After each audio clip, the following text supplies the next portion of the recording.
Poultry farmers అందరికీ నమస్కారం. మీ boiler కోళ్ళు ఫీడ్ సరిగా తినడం లేదా? ఎండలు పెరగగానే ఫీడ్ ఇంటేక్ తగ్గిందా? అయితే ఈ వీడియో మీకోసమే.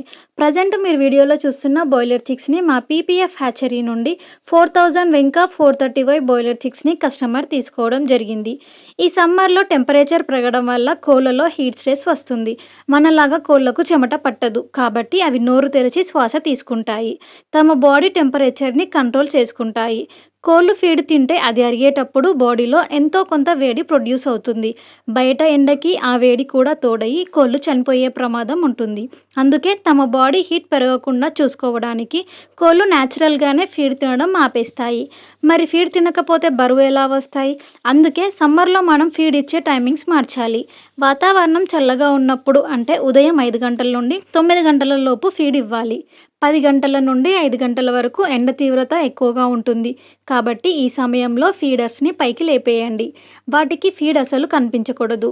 ఈ సమయంలో కేవలం చల్లని నీరు మాత్రమే తాగేలా చూడాలి. సాయంత్రం 5 లేదా 6 దాటిన తర్వాత వాతావరణం చల్లబడ్డాక ఫీడర్స్ని కిందకి దించండి. సమ్మర్లో రాత్రిపూట కూడా కోళ్ళు ఫీడ్ తినేలా చూసుకోండి. ఎండగా ఉన్న సమయంలో వాటర్లో ఎలక్ట్రోలైట్స్ లేదా విటమిన్ సి కలిపి ఇస్తే హీట్ స్ట్రెస్ నుండి కోళ్ళు త్వరగా కోలుకుంటాయి. ఇలా టైమింగ్స్ మార్చి ఫీడ్ ఇస్తే మీ కోళ్ళు ఆరోగ్యంగా ఉంటాయి మరియు మంచి బరువు కూడా వస్తాయి. పౌల్ట్రీ ఫార్మర్స్కి ఎవరికైనా వెంకా 430 బాయిలర్ చిక్స్ కావాలి అంటే వెంటనే మా పీపీఎఫ్ హ్యాచరీని సంప్రదించండి. Thank you for watching.